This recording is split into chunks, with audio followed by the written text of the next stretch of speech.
छी छी छी, क्या ज़माना आ गया है।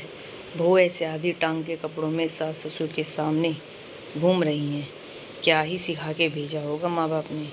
दादी मालती जी अपने बरामदे में बैठी बड़बड़ाई जा रही थी। क्या हो गया अम्मा, किस बात पर अपना खून जला रही हो। बोलते हुए मालती जी के पुत्र रमेश जी भी अखबार हाथ में लिए बाहर कुर्सी पर आ बैठे। जानकर भी आंखें मूंदे पड़े हो तुम सब। अरे कुछ समझाओ अपनी बीवी को। बहू को इतना सर पर चढ़ा कर रखेगी तो कल को हर तरफ थू थू होगी समाज में। मैंने तो पहले ही कहा था कि लल्ला के ब्याह के बाद बहू की नौकरी छुड़वा देना, मगर तुम लोगों के सर पर तो आधुनिक और वो क्या कहते हैं अंग्रेजी में। दादी दिमाग पर जोर देते हुए याद करने लगी और फिर अचानक बोली, हाँ ओपन माइंडेड, यही कहते हो ना तुम लोग, बने रहो ओपन माइंडेड। ये सुनकर उनका पोता राहुल हंसता हुआ आया और पीछे से दादी के गले लगते हुए बोला, माइंडेड नहीं माइंडेड दादी, आपने तो सबको डेड ही कर दिया। रमेश जी भी हंस दिए। मालती दादी का भरा पूरा परिवार था। पति के देहांत को 10 वर्ष बीत चुके थे। बेटा रमेश, बहू कांति और पोती कनिका जिसका विवाह हो चुका था। पोता राहुल जो कि एक कंपनी में मैनेजर था और पोता बहू विशाखा जो कि एक एयर होस्टेस थी। आज की चर्चा का विषय भी हमेशा की तरह राहुल की पत्नी विशाखा ही थी। विशाखा का एयर होस्टेस की नौकरी करना दादी जी को पसंद नहीं था, खासकर उसकी यूनिफॉर्म की वजह से। इसलिए जब भी विशाखा तैयार होकर एयरपोर्ट के लिए निकलती, दादी का मुंह बन जाता। मालती जी पुराने ज़माने की बुजुर्ग महिला, उन्होंने जीवन भर ससुराल में घूंघट में रहकर काम किया। सास ससुर के सामने तो कभी मुंह खोलकर बात भी नहीं की थी, तो उन्हें बहुओं का इस तरह खुलकर बातचीत करना, ऐसे कपड़े पहनना हरगिज़ गवारा नहीं था। उनकी बहू कांति जो उनके हिसाब से रह गई, मगर आज के ज़माने के बच्चे कहाँ ये सब कर पाते। दादी के अनुसार छोटे छोटे कपड़े पहनकर आधुनिक जीवन जीने वाली लड़कियां कभी भी घर नहीं संभाल सकती थी। उनके अंदर ना तो तमीज़ होती है और ना ही संस्कार। विशाखा घर में तो सलीके से सलवार कुर्ता पहने रहती, सर पर दुपट्टा भी डाले रहती ताकि दादी का मूड खराब ना हो। बेचारी जब तक घर पर रहती घर के कामों में भी यथासंभव लगी रहती, मगर वो यूनिफॉर्म की घुटनों तक की स्कर्ट उसके काम का हिस्सा थी, उसे वो पहनना ही पड़ता। दादी ने कई बार जिद की कि बहू को ऐसा काम करने की ज़रूरत ही क्या है, इस घर में उसे किसी चीज़ की कमी नहीं है।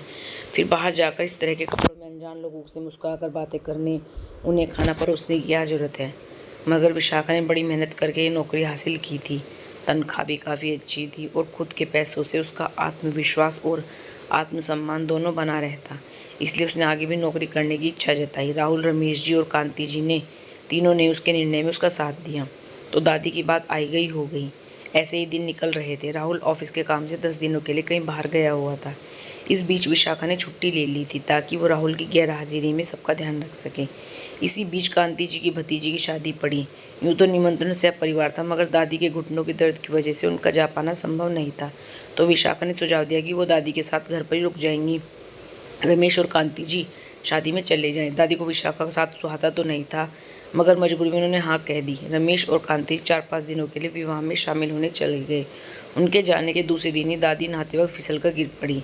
जैसे तैसे विशाखा ने उन्हें उठाया और अस्पताल ले गई। वहाँ चेक करने पर डॉक्टर ने बताया कि कोई गंभीर चोट तो नहीं है, पर दर्द जाने में कुछ दिन लगेंगे। ज़्यादा चलना फिरना नहीं है और आराम करना है। अब दादी की मुसीबत हो गई। उन्हें बाथरूम जाने में भी विशाखा की सहायता लेनी पड़ती। उनसे एकदम कदम भी नहीं चला जाता। दादी ने रमेश जी को बताने की इच्छा जताई, मगर विशाखा ने कहकर मना कर दिया कि 3-4 दिन की बात है, उन्हें पता चलते ही शादी छोड़कर दौड़े चले आएंगे, इसलिए उन्हें कुछ ना बताएं, वो सब संभाल लेगी। और सच में विशाखा ने दादी का बहुत ध्यान रखा। उनकी दवा, मालिश, खाना सब कुछ समय से होता। इन 4 दिनों में दादी की विशाखा के प्रति सोच बदल गई थी। वो समझ गई थी कि संस्कार और आचरण किसी पहनावे के मोहताज नहीं होते, वो तो अच्छी परवरिश और सोच से आते हैं। ऐसे ही 5 दिन बीत गए। शाम को दादी और विशाखा साथ बैठी चाय पी रही थी। तभी रमेश और कांति जी ने घर में प्रवेश किया। दादी और विशाखा को साथ में हंसता बात करता देख दोनों चकित होकर बोले, ये हम सपना तो नहीं देख रहे।